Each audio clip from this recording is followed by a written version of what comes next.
بالکل ٹھیک ہے. اس نیشنل ایکشن پلان کے نیچے کافی ٹیئرز بنے, کافی سارے. تو آپ دیکھتے ہیں جب جو ہی وہ نیشنل ایکشن پلان, کراچی وہیں تھا, پولیس وہیں تھی, رینجر وہیں تھی. پہلے ان کو پولیٹیکلی بیک اپ نہیں تھا, سپورٹ نہیں تھی, جس کی وجہ سے ہر آپریشن بیک فائر کرتا تھا. آپ نے اس نیشنل ایکشن پلان کے امبریلا کے نیچے پولیٹیکل گورنمنٹ کی سرپرستی کے اندر جب آپ نے فیصلے کیے, اس پہ عمل درآمد کیا, تو آپ کو نتیجہ ملا. کراچی میں بھی امن لوٹ آیا. بالکل ٹھیک ہے. گلگت بلتستان میں میری گورنمنٹ سے پہلے 5 سال جو تھے, اس میں 350 سے 400 لوگ قتل ہو گئے مذہبی بنیادوں پہ. کسی کوئی ایس ایچ او سسپینڈ نہیں ہوتا تھا, کسی کی جو نہیں رکھتی تھی. اسی نیشنل ایکشن پلان کو لیٹر اسپرٹ نواز شریف صاحب کے حکم پہ جی بی پہ نافذ کیا گیا. اس گلگت بلتستان میں 5 سال میں ایک شخص مذہبی طور پہ قتل نہیں ہوا. جو ریاست تھی, جو ادارے تھے, وہ فنکشنل ہو گئے, وہ ایک پولیٹیکل امبریلا کے نیچے آ گئے. اب اس کے بعد جو حضرت عمران صاحب کو لایا گیا, دیکھیں یہ پورا ایک منصوبہ تھا نا جی. آپ نے ایک محاذ کو آپ نے شکست دی, اس کے بعد فیصلہ کیا کہ آپ پولیٹیکلی انٹالرنس معاشرہ پیدا کرنا ہے. وہ اگلا دریا تھا منیر نیازی کے بقول. جی وہ اگلا دریا خان صاحب کی شکل میں لایا گیا. اور اس کے بعد 4 سال, میں 2 سال as a chief minister Imran Khan کے ساتھ مجھے کام کرنے کا اتفاق ہوا. وہ بھی آگے چل کے پوچھوں گا کہ ہوا کی کسی. اب اس دوران ہم بارہا کہتے رہے کہ خدا را اس نیشنل ایکشن پلان کی میٹنگز کو تسلسل دیں. نیکٹا کی پہلے میٹنگ کی عمران خان نے, جب وہ وزیر اعظم بنے, اس کے بعد سارے چیف منسٹروں کے ساتھ, وہ بورڈ پہ ہے, ریکارڈ پہ ہے کہ نیکٹا بورڈ کا اجلاس ہوا. بالکل ٹھیک ہے. ہم سب اس میں شریک ہوئے پہلی دفعہ. ہم اس کے اوت شوت میں نہیں گئے, لیکن جب جہاں ذمہ داری آ گئی وہاں ہمارے لیڈرشپ نے کہا آپ جائیں. اس میں انہوں نے کنٹینر والی تقریر کی. میں یہ ریکارڈ پہ لانا چاہتا ہوں کہ ہم سب اس وقت جو ہے وہ ایجنڈے کی طرف لانے کی بات کرتے رہے. انہوں نے کہا جی سب غلط ہو گیا ہے, ہاسٹیلیٹی میجرز نہیں اپنائے گئے ہیں, پیسے کا لوٹ مار ہوا. تو میں نام لے کے بتاؤں گا آج کہ اس وقت جنرل نوید مختار جو D G I S I تھے, انہوں نے خان صاحب کو کہا اگر آپ کہتے ہیں کہ کچھ بھی نہیں ہوا ہے تو آج امن کہاں سے آ گیا؟ یہ پیس, یہ ریسٹوریشن, یہ اتنی شہادتیں ہوئی ہیں, آپ آ کے وہ گفتگو کریں, آپ ایجنڈے پہ آ جائیں. تو اس میں تلخی ہوئی. اس تلخی کے نتیجے میں وہ میٹنگ بغیر نتیجے کے ختم ہوئی. ٹھیک ہے جی. اس کے بعد سے لے کے میں نے 1.5 سال وہاں کام کیا. 1.5 سال میں نیشنل ایکشن پلان کی کوئی میٹنگ نہیں ہوئی نہیں, کوئی میٹنگ نہیں ہوئی.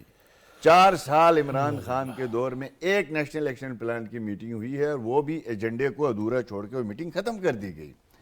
ہاں, ہم نے اپنے صوبے میں تسلسل کے ساتھ کوشش کی. جو اپیکس کمیٹی پروونشل تھی وہ ہم نے جاری و ساری رکھی, جس کی وجہ سے 5 سال ہمارے پورے ہو گئے. الحمدللہ اس صوبے کو اللہ پاک نے حفظ و امان میں رکھا. ہماری گورنمنٹ گئی, اس سے لے کے ابھی تک جو ہے وہ 27 لاشیں گر چکی ہیں جی بی میں, اسی طرح کے چھوٹے موٹے واقعات. آپ صاحب آپ نے جو بات کی, یہ انڈین میڈیا مسلسل جی بی کے وہ فوٹیج دکھا رہا ہے, ٹاپ سٹوریز, وہ کیا کہانی ہے؟ دیکھیں اس کے پیچھے میں سمجھتا ہوں کہ جو پی ٹی آئی کی شکل میں وہاں پہ ایک عذاب مسلط کر دیا گیا گلگت بلتستان میں. جنرل باجوہ اور جنرل فیض کی فرمائش تھی. کیا فرمائش یہ تھی کہ جی بی کو, گلگت بلتستان کو پہلے جو ہے آئینی صوبہ بنانے کے حوالے سے اسٹیبلشمنٹ کی رائے یہ ہوتی تھی کہ اس کو صوبہ نہ بنایا جائے, مسئلہ کشمیر کو نقصان ہوگا. ٹھیک ہے. 5 اگست کے بعد ہماری اسٹیبلشمنٹ میں ایک رائے تبدیل ہو گئی. انہوں نے کہا نہیں, اب گلگت بلتستان کو اور آزاد کشمیر کو دونوں کو پروویژنل کانسٹیٹیوشنل صوبہ بنانا چاہیے, پروویژنل.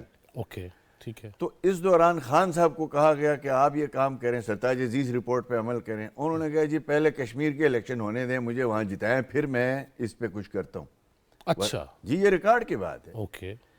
اور آزاد کشمیر کے الیکشن جیسے بھی مینوپولیٹ کرا کے ان کو دے دیے گئے. اس کے بعد کہا گیا کہ اب آپ اس کو کابینہ میں لے جائیں, پارلیمنٹ میں لے جائیں, جی بی اور کا ایشو, نیشنل سیکیورٹی کا ایشو بنا کے. ٹھیک ہے.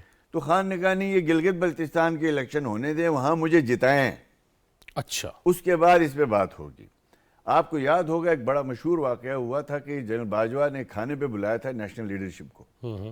بلاول صاحب اور شہباز صاحب وغیرہ سارے گئے تھے, وہ آف دی ریکارڈ تھی. ٹھیک ہے. وہ میٹنگ کس کے لیے تھی؟ گلگت بلتستان کو نیشنل سیکیورٹی کا درجہ دے کے اس علاقے کا جو مسئلہ ہے, جو سٹیٹس ہے, اس کو حل کرنے کے لیے اسٹیبلشمنٹ نے اپنی ایک ریکویسٹ کی نیشنل لیڈرشپ سے. بالکل ٹھیک. وہاں یہ طے ہوا کہ گلگت بلتستان کے مسئلے کو ہم ایڈریس کریں گے جی بی میں فری اینڈ فیئر الیکشن کے بعد.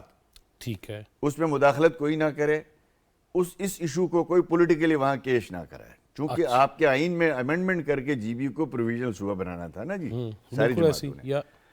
اب وہاں شیخ رشید کا کیا کام تھا، وہ بھی بیٹھا ہوا تھا۔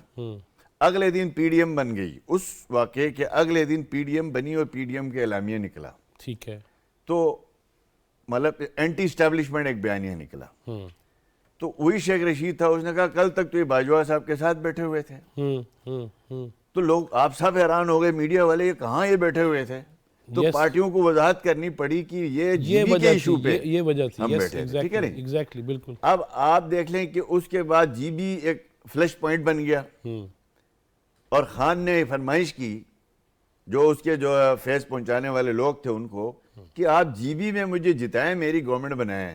اول مجھے انہوں نے دعوت دی، خان نے، میں آن وقت کہتا ہوں، مجھے آمنے سامنے کہا کہ آپ آئیں ہماری پارٹی کو سنبھال لیں۔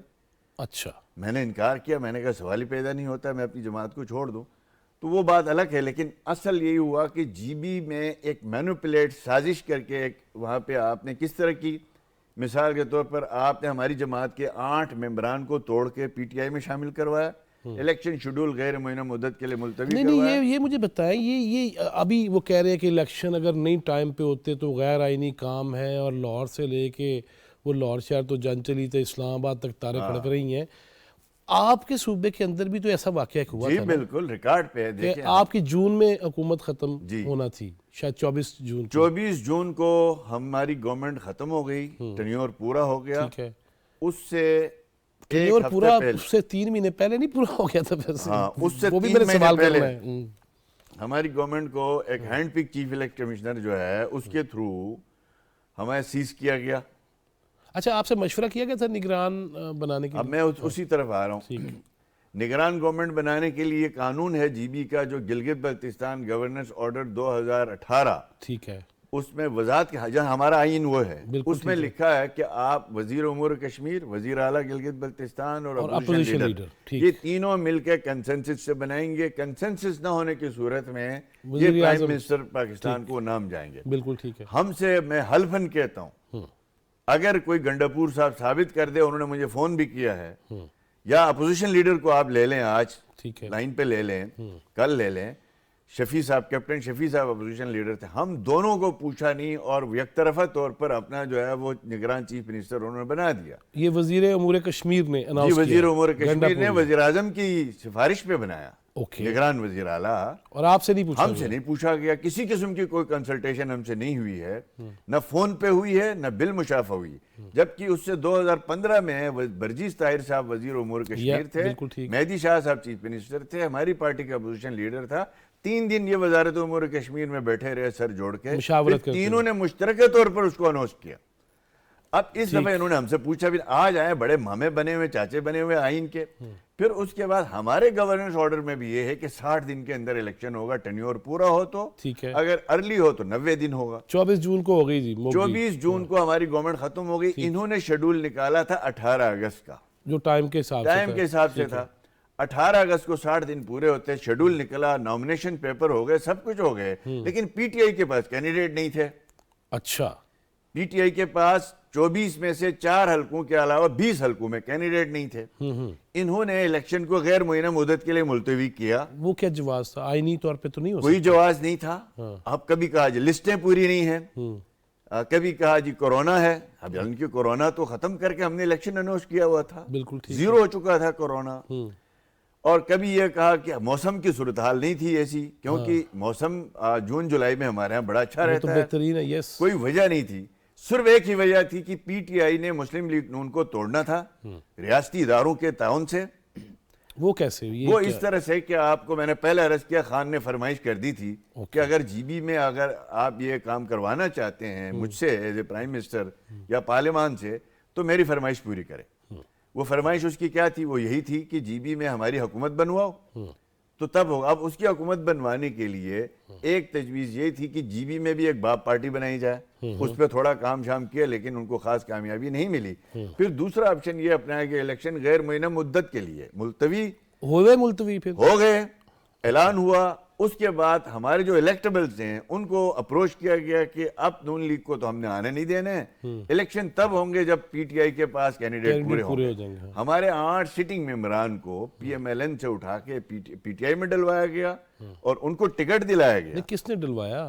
یہ فیض ہے، یہ آپ کا بریگیڈیئر جو ہمارے تھے، نام اس کے ساتھ لگانا عجیب لگتا ہے، نعیم صاحب، جو آزاد کشمیر میں جو باجوہ صاحب نے جس کو سیک کیا، آزاد کشمیر میں جو پرائم منسٹر آزاد کشمیر کے حوالے سے 1 ارب روپے کی کہانی چلی تھی نا جی، وہ صاحب ہمارے ہاں تو وہ آپریشن کر کے آئے تھے، پہلے اس کی ڈیوٹی جی بی میں لگی تھی۔ اوکے، جتنی ریاستی ادارے تھے ان سب کی ایک ہی ڈیوٹی لگائی گئی تھی۔ اب وہاں انہوں نے ایک مینوپولیٹ الیکشن کروایا، کب کروایا؟ جا کے 1 نومبر کو، 15 نومبر کو، ہمارا تھا 18 اگست۔ مسلم لیگ نون کو توڑنے کے بعد، ہمارے خلاف نیب کے کیسز کھولنے کے بعد اور من گڑت کیسز بنانے کے بعد پھر یہ مرحلہ آیا کہ انہوں نے بہرحال جیسے تیسے 15 نومبر کو الیکشن۔ اب الیکشن شیڈول دیکھیں، لیڈرشپ میں فرق یہ ہوتا ہے، نواز شریف صاحب آئے تھے الیکشن شیڈول سے پہلے جی بی میں، اور ہم نے کہا آپ الیکشن شیڈول کے بعد آ جائیں جلسے کے لیے۔ نواز شریف صاحب نے یہ کہا نہیں، آپ کا علاقہ حساس ہے، ہم نہیں چاہتے کہ آپ کے الیکشن کسی بھی طور پر مینوپولیٹ ہو جائے، کوئی تاثر بنے، میں الیکشن شیڈول سے پہلے آؤں گا، اور وہ گئے بھی، اس سے پہلے آئے۔ اب عمران خان کو یہی اسٹیبلشمنٹ ہماری، آج دیکھیں نا بدقسمتی سے اس وقت کی اسٹیبلشمنٹ جنہوں نے اس ملک کو تباہ کیا، میں سمجھتا ہوں انہوں نے عمران خان صاحب کو بلایا گلگت 1 نومبر، الیکشن شیڈول کے بعد 15 کو پولنگ ہے، 1 نومبر کو خان صاحب کو بلایا جاتا ہے گلگت، اور ہمارا نیشنل ڈے ہوتا ہے، 1 نومبر ہمارا نیشنل ڈے ہے۔ اس دن پاک فوج کے زیر اہتمام تقریب ہوتی ہے، 2019 میں بھی آیا ہے، میں بھی وہاں موجود ہے، یہ ریکارڈ پہ ہے۔ تو میں نے اس وقت خان صاحب کو کہا اگر آپ نے کوئی نیشنل لیڈرشپ کے خلاف بات کی تو اسی سٹیج سے میں جواب دوں گا۔ تو اس وقت تو وہ خاموشی سیب اور برف کی باتیں کر کے واپس نکل گئے۔ اس دفعہ انہوں نے 1 نومبر کو، وہاں کا پاپولر ڈیمانڈ کیا تھی جی بی کی؟ وہ تھی جی بی کو پروویژنل صوبہ بنا دیا جائے، وہ اعلان کروایا فوج نے وہاں اس سے۔ یعنی آپ دیکھ لیں 15 نومبر کو الیکشن ہے، شیڈول کے بعد۔ اب سب یہیں سے بات شروع کریں گے، کراچی کی صورتحال بھی ہے اور جیل برو تحریک کا معاملہ بھی ہے۔ ہمارے ساتھ پیپلز پارٹی کی مرکزی رہنما سینیٹر سسی پلیجو ہیں۔ السلام علیکم سسی جی۔ جی وعلیکم السلام۔ سسی پلیجو صاحب، بڑا افسوسناک واقعہ ہوا کراچی کے اندر، جتنا بھی افسوس کیا جائے کم ہے، لیکن ہم نے عزم بھی رکھنا ہے کہ سب مل کے اس کا مقابلہ کریں گے، اور خاص طور پہ ان حالات میں خان صاحب کہہ رہے ہیں بدھ والے دن سے جیل برو تحریک شروع کر دیں گے۔ کیا لگتا ہے آپ کو کتنی جیلیں بھر جائیں گی؟ جی سب سے پہلے تو یہ بڑی اہم بات کی آپ نے، جو کراچی کا واقعہ ہوا، اور اس میں جو بھی ہمارے لا انفورسمنٹ کے جوانوں نے ہمت دکھائی، اس میں گورنمنٹ نے بھی، ہوم ڈپارٹمنٹ نے، ضرور میں آپ کی توجہ سے ایک تو خراج پیش کرنا چاہوں گی، اور دوسری یہ کہ یہ جو رینجرز کے سب انسپیکٹر تھے تیمور صاحب، اور جو ہیڈ کانسٹیبل تھے غلام عباس نغاری، اور لفٹ آپریٹر تھے، ان سب کی جو ہے یہ قربانیاں ہم کبھی بھی نہیں بھولیں گے، ظاہری بات ہے۔ اور یہ معاملہ ہے تو بالکل ہم کراچی کی پولیس ہو یا ہمارے لا انفورسمنٹ ادارے ہوں، ہم بالکل ان کو جو ہے تہس نہس کر کے ان کا دم لیں گے، اور دہشت گردی کا ہر صورت میں مقابلہ کیا ہے پاکستان نے اور کریں گے، جڑ سے ضرور انشاءاللہ ان کو جو ہے اکھاڑ کر پھینکیں گے۔ بات یہ ہے کہ پولیٹیکل ایسی چیزوں میں جہاں دہشت گردی کی فضا اتنی بار بار پاکستان کو ٹارگیٹ کیا جاتا ہو یا کوشش کی جاتی ہو، کئی دفعہ ہمارے نے چیز کو روکا ہے اور بڑی حکمت عملی سے کام بھی کیا ہے، اور بھی مزید کوآرڈینیشن سے کام کرنے کی ضرورت ہے۔ اس حکومت کا یہ ظاہری بات ہے، ایک مقصد بھی یہی ہے، کیونکہ دہشت گردی ایک بلا ہے، دو موئی بلا ہے، اور ریجن بڑے اس کے چیلنجز بھی ہیں، لیکن اس میں پھر ہمیں دیکھنا ہوگا سیاستدانوں کو بھی، پولیٹیکل پولرائزیشن کو ہم جتنا بھی اس کو کنٹرول میں رکھ سکیں، اس کو بڑھنے نہ دیں، کیونکہ جو دہشت گردی یا جس کے معاشی مسائل ہوتے ہیں اس کا ٹارگیٹ جو ہے عام عوام ہوتے ہیں، عام ہمارا پولیس والا ہوتا ہے، عام ہمارا کلرک ہوتا ہے، عام ہمارا جو ہے طالب علم یا ٹیچر یا جو ڈاکٹر یا خواتین ہو مرد ہو۔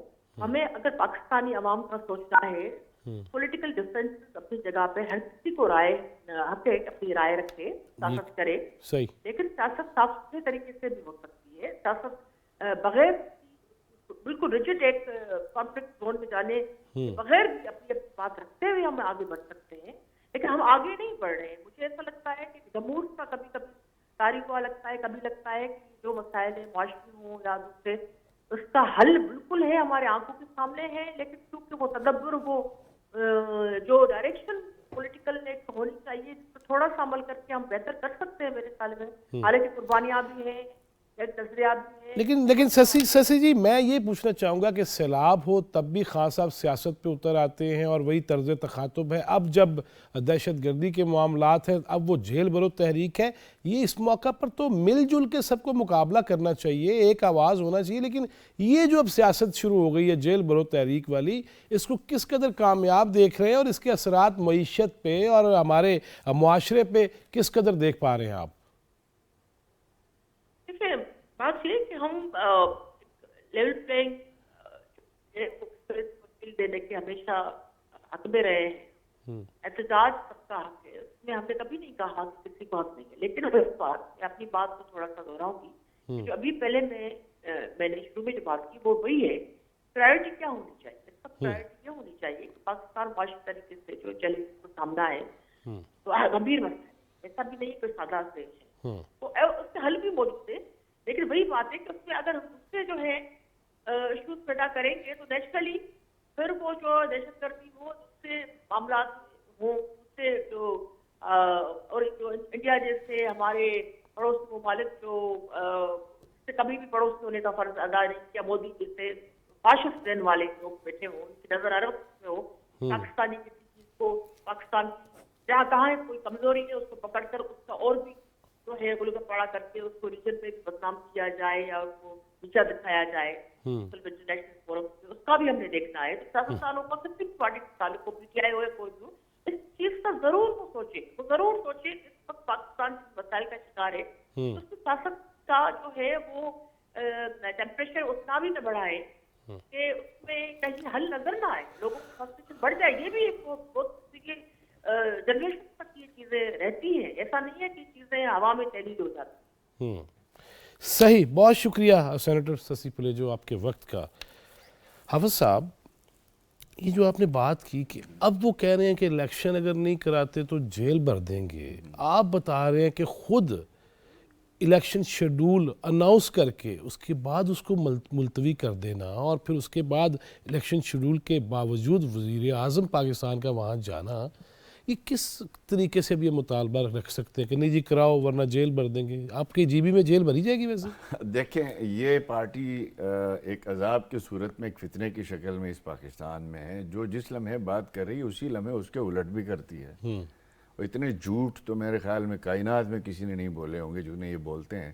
یہ صدر پاکستان ڈاکٹر صاحب جو ہے، جو ڈینٹل ڈاکٹر صاحب ہیں محترم، انہوں نے وہ شیڈول جو ہے وہ اناؤنس کیا، انہوں نے پھر وہ غیر معینہ مدت کے لیے کینسل کر دیا تھرو پرائم منسٹر کے ایڈوائس پہ.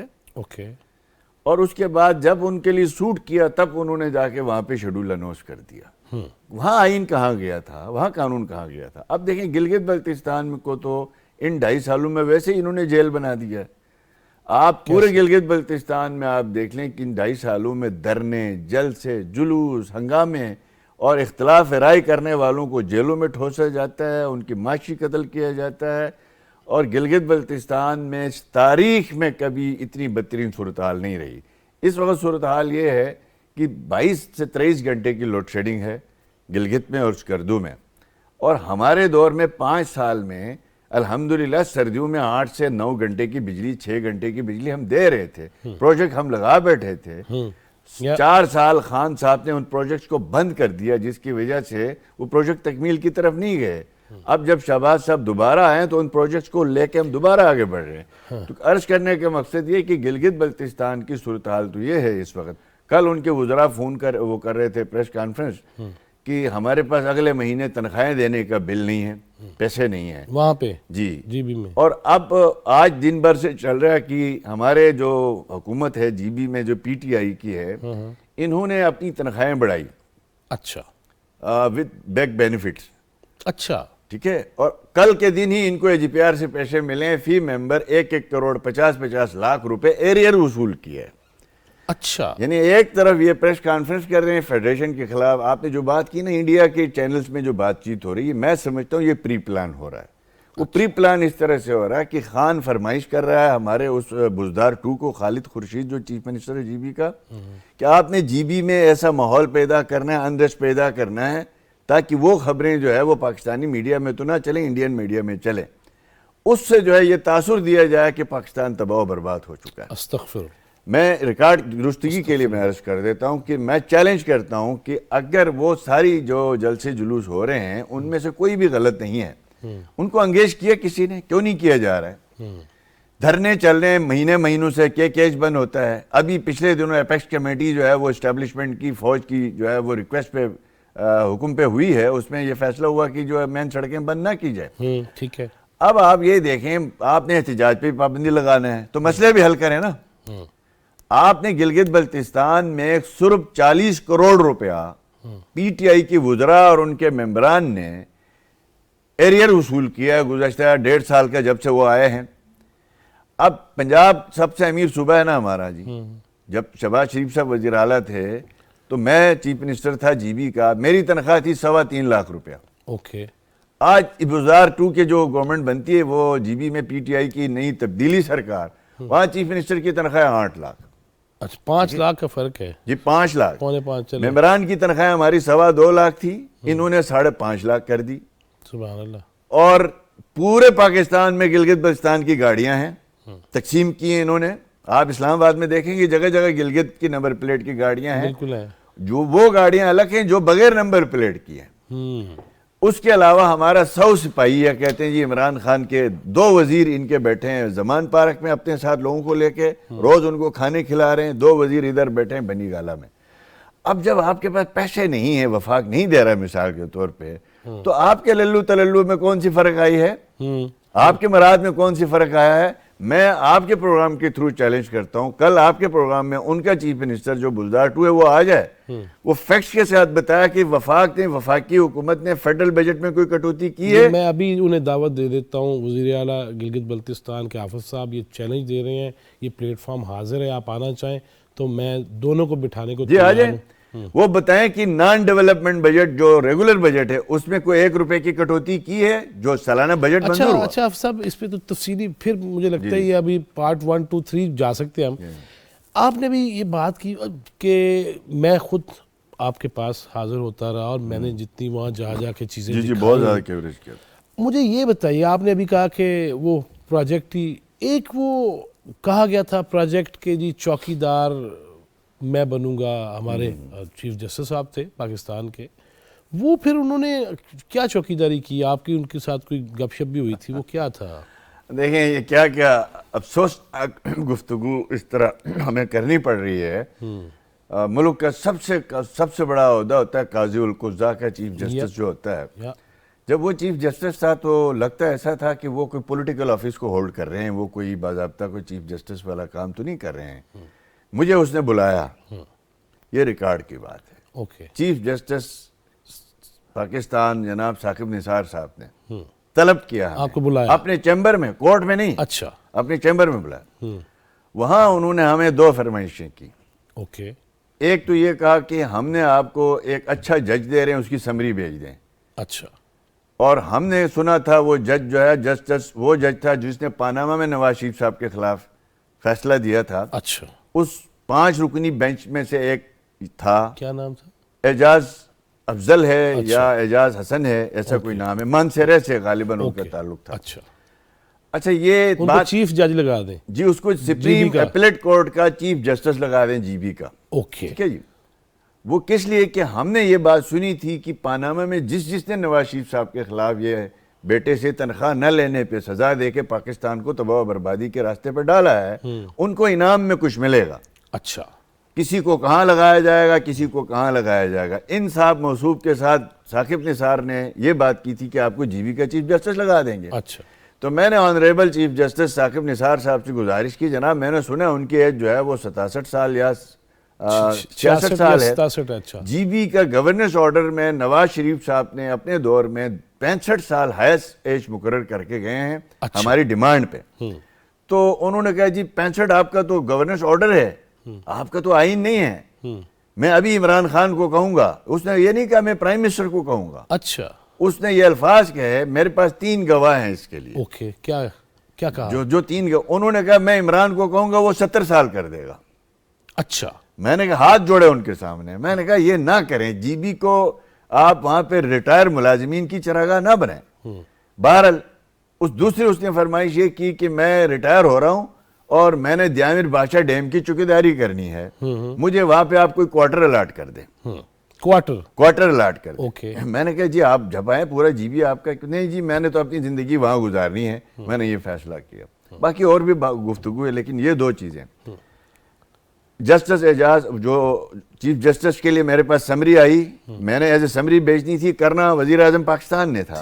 میں نے صاف انکار کیا. جس شخص نے پاناما میں جھوٹا من گڑت انٹرنیشنل اور پروونشل یا صوبوں کے تعاون سے یا جس کے بھی تعاون سے ایک من گڑت فیصلہ دے کے نیشنل لیڈرشپ کو پاکستان کو کرائسس کی طرف دھکیلا ہے, اور دوسرا اس کی ایج 66 سال ہے, تو میرے ہوتے ہوئے اس کا نام نہیں جائے گا. اوکے, الحمدللہ ہم نے اسٹینڈ لیا, اس کو بننے نہیں دیا, ہم نے اس کی سمری نہیں بھیجی. بہت دباؤ آیا, بہت پریشر آیا, ریکارڈ پہ ہے.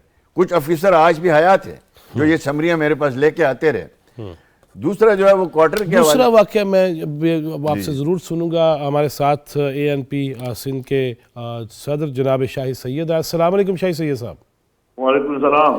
شاہد سید صاحب, بڑا افسوسناک واقعہ کراچی میں ہوا. پہلے پشاور میں ہوا تھا, اب کراچی میں ہوا. لیکن ان حالات میں جب سب کو ایک متحد ہونا چاہیے, خان صاحب کہہ رہے ہیں بدھ کو جیل برو تحریک شروع کروں گا. کیا لگتا ہے KPK اور سندھ کی کتنی جیلوں میں ان کے کارکن کس تعداد میں جائیں گے؟ سب سے پہلے تو میں آپ کا شکریہ ادا کرتا ہوں اور دیکھنے اور سننے والے کو سلام دیتا ہوں. وعلیکم السلام. بھائی یار ایک جیل بھرے یا جو بھی بھرے, اس وقت جو ملک کی حالات ہے وہ اس چیز کی تقاضا نہیں کر رہا. وہ یہ تقاضا کر رہا ہے کہ ہم سب مل کے سر جوڑے اور اس ملک کو کرائسس سے نکالے. اور کرائسس ایک معاشی ہے اور دوسرا یہ جو دہشت گردی والا مسئلہ ہے, یہ جس طریقے سے سر اٹھایا ہوا ہے, اگر ہمارے پولیس اسٹیشن سیف نہیں ہو, ہمارے مسجد سیف نہیں ہے, تو کیا ہمارے کو اخلاقاً انسانیت کے ناطے مزید کوئی اور سیاست کرنا چاہیے؟ سب سے پہلے تو اس ملک کی اہمیت ہے. اگر یہ ملک برباد ہو, ہمارے ادارے برباد ہو, ہمارا پولیس سیف نہیں ہے, ہمارے جو مسجد سیف نہیں ہے, تو اس کے باوجود ہم جیل بھرے یا ہمیں اس مسئلوں کا حل نکالے. ہمیں تو میں سمجھتا ہوں کہ یہ بالکل بے تکا اور غلط نظریہ ہے اس بندے کا کہ یہ لوگوں کو, بچوں کو, اپنے بچے UK امریکہ UK میں بیٹھے ہوئے یا جہاں بھی بیٹھے ہوئے آرام سے بیٹھے ہوئے گولڈ سمٹ کے خرچے پہ لاکھوں ڈالروں میں, اور وہ اپنے انجوائے کر رہے ہیں, اچھی لائف گزار رہے ہیں. لوگوں کے بچوں کو جیلوں میں بھیجنا پر کس لیے؟ کہ تم پرائم منسٹر نہیں ہو یا تمہارے پاس عہدہ نہیں ہے, اس لیے. تو انسانیت کا تقاضا تو یہ کہ ملک کی حالت دے کے تو جانیے کہ بھائی ہمیں کچھ نہیں چاہیے, اس ملک کو سیدھا کرو, یہ ملک رواں کرو. اس وقت تو ہم بارڈر پہ کھڑے ہوئے کرائسس ہیں معاشرت, اور پھر یہ کہ پولیس سیف نہیں ہے تو پھر ادارے سیف نہیں ہے. روزانہ ہمارے فوج کے جوان شہید ہو رہے ہیں, ہر دن آئے دن. کوئی پنجاب سیف نہیں ہے, ابھی KPK خیبر پختونخوا سیف نہیں ہے, سندھ سیف نہیں ہے. صدر میں جو کل واقعہ ہوا ہے, تو اس کے باوجود میں اگر شعور آدمی ہوگا تو وہ ایسا سوچے گا کہ میں الیکشن جیتوں یا ہاروں یا میں پرائم منسٹر بنوں یا نہ بنوں, مجھے تو ضرورت نہیں ہے. میں تو بول رہا ہوں کہ خدا کرے ملک بچے, خدا کرے کہ ہم ایسے جوڑ کے ان مسئلوں کو حل کریں. صحیح, بہت شکریہ جناب شاہد سید آپ کے قیمتی. اچھا جی, آپ صاحب چوکیدار آپ بتا رہے تھے, ثاقب نثار صاحب نے کہا کہ مجھے کوارٹر چاہیے, میں دیامیر بادشاہ ڈیم کی چوکیداری کروں گا. کی انہوں نے پھر چوکیداری؟ دیکھیں اس کے بعد میں نے ان کو وہی کمٹ کیا تھا کہ ہم آپ کو گھر دیں گے. اچھا. اور میں نے وعدہ کیا ان کے ساتھ. اس کے بعد میں گیا, مہینے کے اندر میں نے ڈپٹی کمشنر دیامر جو ہے ان کو میں نے کہا کہ آپ نے کوارٹر دینا ہے. انہوں نے کہا سر خیریت ہے. میں نے کہا جی ثاقب نثار صاحب نے یہاں چوکیداری کرنی ہے ڈیم کی اور فنڈ ریزنگ بھی کر رہے ہیں. تو الغرض کمشنر DC سے یہ فائلیں ہوتے ہوئے میرے پاس آئی اور ہم نے اس کے لیے باضابطہ طور پر کوارٹر الاٹ کر دیا جی. اور کرنے کے بعد جب وہ ریٹائر ہو گئے یہاں سے چیف جسٹس سے فارغ ہو گئے تو میں نے واٹس ایپ پہ فون پہ جتنے اس کے رابطے تھے وہ سارے میں نے ڈھونڈے, میرا کوئی رابطہ ان سے نہیں ہوا. اچھا. پھر میں نے ریکارڈ پہ ہے کہ میں نے ان کی ریٹائرمنٹ کے 1 مہینے بعد پریس کانفرنس کی. اس پریس کانفرنس کے ذریعے میں نے کہا جناب آپ کا کوارٹر آپ کا انتظار کر رہا ہے, آپ نے مجھے سپریم کورٹ آف پاکستان میں طلب کر کے کہا تھا کہ مجھے کوارٹر چاہیے, ہم نے کوارٹر دے دیا. اب چونکہ اس وقت ڈرامے کرنے تھے اور آپ نے جناب ڈیم کے نام پہ 30 ارب روپیہ نواز شریف صاحب جامر بادشاہ ڈیم کے کنسٹرکشن کے لیے چھوڑ کے گئے تھے, 70 ارب روپے اس نے ہمیں دیا تھا زمینوں کی وصول کے لیے, ایگزیکٹلی وہ ہم نے لے لیے. جو چلاس اور اب وہ 30 ارب روپیہ سالانہ 30 ارب سے زیادہ خرچ نہیں ہوتا. ہم نے بارہا یہ بات کہی یہ کیا ڈرامے ہو رہے ہیں. ٹوٹل 10 ارب روپے اس نے جمع کیا, وہ بھی پتہ نہیں آج کل کہاں ہے کہاں نہیں. تو الغرض دیکھیں جب اس ملک کے چیف جسٹس کے عہدوں پہ بیٹھے ہوئے لوگ پوائنٹ سکورنگ کے لیے, وقت کی پولیٹیکل گورنمنٹ کو نیچے دکھانے کے لیے, اب وہ اس دنوں یہ تاثر دے رہا تھا نا میں انٹرسٹڈ ہوں ڈیم بنانے میں, اس حکومت کا کوئی دلچسپی نہیں ہے, میں ہی ایک مسیحا ہوں. آج وہ مسیحا کدھر ہے, وہ کہاں ہے؟ جامر بادشاہ ڈیم میں آئے نا, آج بھی وہ کوارٹر اس کا انتظار کر رہا ہے, آ کے اپنی چوکیداری کرے نا. کوارٹر میں کتنی اکاموڈیشن ہے؟ 2 کمرے ہیں جی, 1 باتھ روم ہے. وہ اگر آ کے بیٹھنا چاہے, ہم اب تو گورنمنٹ پی ٹی آئی کی, انہوں نے وہ کوارٹر کسی کو دیا ہوگا. جب تک میری گورنمنٹ تھی میں نے کہا تھا یہ کوارٹر نمبر یہ ہے فلاں فلاں ہم نے رکھا ہوا تھا.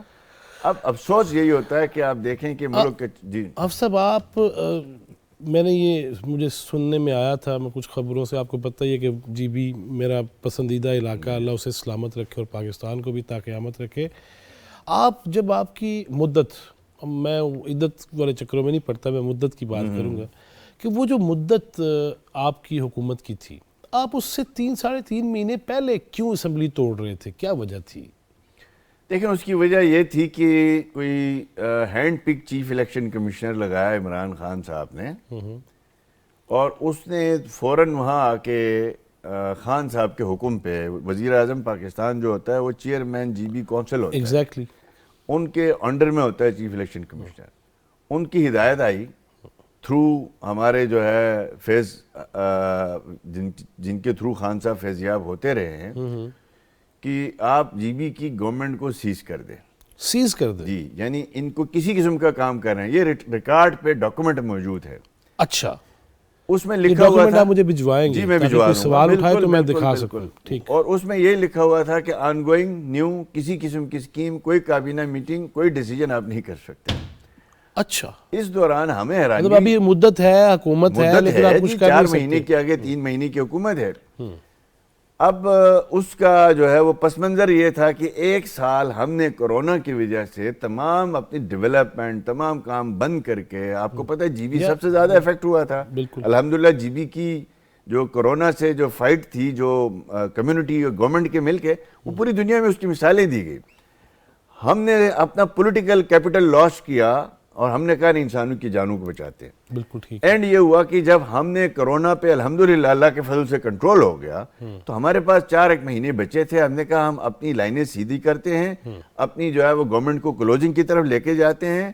تو ہمیں وہ کام کرنے نہیں دیے گئے جو مائکرو مینجمنٹ کے تھے, اور اس ذریعے سے پھر ہمارا کو 1.5 ارب روپیہ لیفٹ کروایا گیا جو ریلیز ہو چکا تھا, جو اسٹریٹ ڈیولپمنٹ پروجیکٹ جو تھا ہمارا وہ.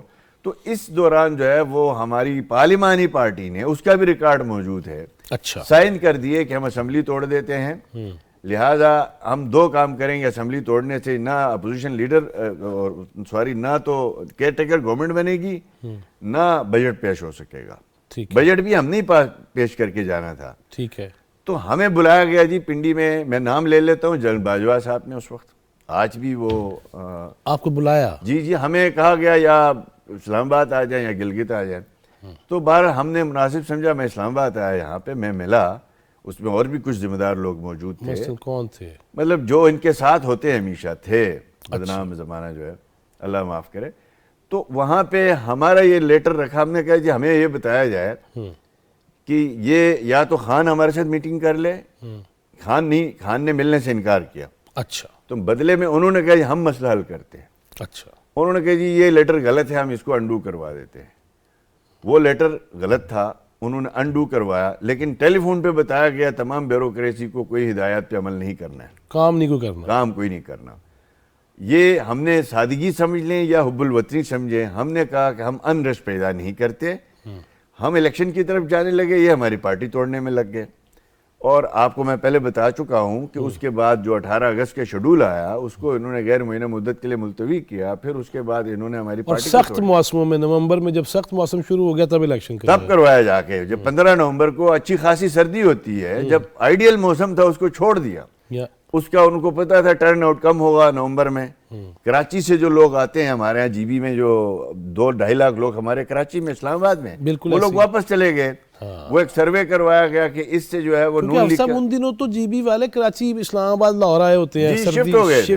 شدت جو ہے تو اب وہ ایک ٹف موسم کو انتخاب کیا گیا، اس میں بھی اتنی مینیپولیٹ کیا گیا کہ میں پھر بھی پی ٹی آئی کو کتنی سیٹیں ملی؟ 7. ٹھیک ہے جی، اتنی ساری مینیپولیشن کے باوجود. میرے اپنے حلقے میں 8 وفاقی وزیر تھے. وزیر اعظم پاکستان الیکشن سے 15 دن پہلے گلگت میں تھا، وہ اعلانات کر رہا تھا. گنڈاپور کے وہ اعلانات آپ نے مشہور سنے ہوں گے، 1,000 ووٹ کی لیڈ دو گے 1,000 کروڑ دوں گا. یعنی ایک نیلامی لگائی گئی. اب اس کے نتیجے میں کیا ہوا؟ ٹھیک ہے الیکشن میں ہار جیت ہوتی ہے، لیکن اگر آپ کو لیول پلین فیلڈ ملے، یہاں تو آپ نے یک طرفہ ریاست کے تمام اداروں نے مل کے اس پی ٹی آئی کو جی بی میں لائے ہیں. آج اس گلگت بلتستان کا حال کیا ہے؟ آج انڈین چینلز میں جو چل رہی ہیں، میرے 5 سال میں آپ دیکھ لیں، میں آپ کو نیریٹو کیا ہوتا ہے، کاؤنٹر نیریٹو کیا ہے. ہم نے کیا کیا، انڈیا کا ایک علاقہ، ہمارا مقبوضہ کشمیر میں جو علاقہ ہے کارگل، یہ 9 مہینے کٹا رہتا ہے ریسٹ آف انڈیا سے. ٹھیک ہے، وہاں پہ زلزلہ پاس ایک مشہور پروجیکٹ ہے، 10 سال سے چل رہا تھا، اور آکے منموہن سنگھ نے اس کو بند بھی کر دیا، پھر مودی نے شروع کیا، پھر بند کیا. آج بھی ان کا لداخ، کارگل 9 مہینے اپنے سینٹر سے کٹا ہوتا ہے. ٹھیک ہے جی. نواز شریف صاحب نے اس گورننس کو بہتر کرنے کے لیے جی بی میں یہ ایشوز پیدا نہ ہوں. ہمارا جو لواری ٹنل تھا وہ بھٹو صاحب کے دور سے شروع تھا، وہ کمپلیٹ ہو، آج چترال پورے سال دستیاب ہے نا. بالکل ہے. اسی طرح گلگت سکردو روڈ ایک بڑا مسئلہ بنا ہوا یس، وہ جو جگلوٹ سے 9 سے 11 گھنٹے لگتے تھے، ایک ہفتہ بند رہتا تھا. بالکل ایسے ہی ہے. آج الحمدللہ نواز شریف صاحب نے اس گورننس کا نتیجہ یہ ہے کہ اس فیصلوں کا کہ وہ 2.5 گھنٹے میں آج وہ روڈ آپ سفر کرتے ہیں گلگت سے سکردو. آج ہندوستان میں اس وقت کارگل میں جلوس ہوئے، پہلے یہاں جلوس ہوتے تھے، ہم نے کارگل جانے ادھر روڈ کھولو. اب وہاں شروع ہو گئے کارگل میں، جموں میں، لداخ میں، کہ ہمیں سکردو کا روڈ کھول دیں، وہاں یونیورسٹی بنی ہے، ہم نے وہاں جا کے پڑھنا ہے، اور وہاں پہ سڑک اچھی بن گئی ہے. آج بھی زلزلہ پاس نہیں بنا، لیکن گلگت سکردو روڈ بن گیا، لواری ٹنل بن گیا. آپ نے وہ سارے منصوبے جو وہاں گلگت بلتستان کے لوگوں کی زندگیوں میں آسودگی لاتے تھے، گڈ گورننس تھی، سروس ڈیلیوری تھی، اس کو آپ نے تباہ و برباد کر دیا. نتیجے میں لوگ سڑکوں پہ ہیں، اور وہ خبریں انڈین چینل چلا رہی منفی انداز میں. اب جی بی میں، آزاد کشمیر میں پی ٹی آئی کی گورنمنٹ ہے نا، آپ کل کیمرہ لے کے جائیں نا، وہاں پہ لوگوں سے پوچھیں. یہ جو یہاں بھڑکیں مارتے ہیں، 4 سال خان صاحب اپنے دور کا کوئی منصوبہ نہیں بتا رہا ہے، پلستر دکھا رہا ہے. یہ جیل بھرو تحریک کی جو بات ہے نا، نہیں ویسے جی بی میں کتنے لوگ گرفتاری دیں گے؟ میں سمجھتا ہوں ہمارے تو کافی سارے لوگ سرکار کے خرچ پہ اس وقت لاہور زمان پارک میں ہیں. ان کو موج محلہ بھی مل رہا ہے، ان کو تکے بھی مل رہے ہیں، ان کو ہوٹلوں میں کمرے بھی ملے ہوئے ہیں سرکار کے خرچ پہ. یہ ہم دیکھیں گے گلگت بلتستان میں. خان یہ کوئی جیل برو تحریک جو نہیں ہے، یہ صرف خان بچاؤ تحریک ہے. عمران خان جیل سے بہت ڈرتا ہے، میں ذاتی طور پہ اس سے واقف ہوں. اس نے ایک دفعہ خود مجھے کہا کہ میں 3 دن جیل میں رہا تھا وہاں میاں والی میں، 4تھے دن مجھے میرا دل کیا ایسے چو کو بلا کے جو تم کہتے ہو میں لکھ کے دینے کے لیے تیار ہوں. یہ خان صاحب نے خود کہا، کہتے یہ جیل کو لوگ مزاق سمجھتے ہیں. اب اس کو اندازہ نہیں ہے کہ اس نے جیل برو تحریک، کس کے پاس آخری آپشن ہے نا جی ملک میں تباہی کے لیے. تو میں یہ سمجھتا ہوں گلگت بلتستان سے جیل برو تحریک میں اب یہ جو لوگ جیل جائیں تو ان کا خرچہ سرکار کی طرف سے نہیں ہونا چاہیے، ان کی جیبوں سے ہونا چاہیے. ریاست کوئی خرچہ نہ اٹھائے، ان سب کو ڈالے جیلوں میں، اور ان کی گھروں سے ان کی روٹی لا کے ان کو کھلایا جائے، جتنے دن رہنا چاہتے ہیں رہیں. بہت شکریہ حافظ حفیظ الرحمان صاحب آپ کے وقت کا. ناظرین یقیناً ملکی اتنا خوبصورت علاقہ، دنیا کی بلند ترین چوٹیاں، پوری دنیا یہ دیکھنے آنا چاہتی ہے، اور اگر ہم اپنی فضول قسم کی اور اپنی انا اور ضد کے باعث نہ سیاحت رہنے دیں اور نہ ہم وہاں پہ ترقی ہونے دیں. بہت سارے پروجیکٹس جو حافظ صاحب نے ذکر کیا, یہ چوتھا ستون کا آپ ریکارڈ پہ چلے جائیے, آپ کو نظر آئیں گی یہ چیزیں کہ کس طرح ہم پہاڑوں پہ چڑھ رہے ہیں, کس طرح تھکے ہارے واپس پہنچے الرجیاں کرا کے, لیکن ہم نے دکھانا چاہا کہ اس ملک کی ترقی میں ہی سب کی ترقی ہے. لیکن سیاست کے چکروں میں اور ماضی میں کیے گئے بعض ایسے فیصلے جس کو پوری قوم بھگت رہی ہے.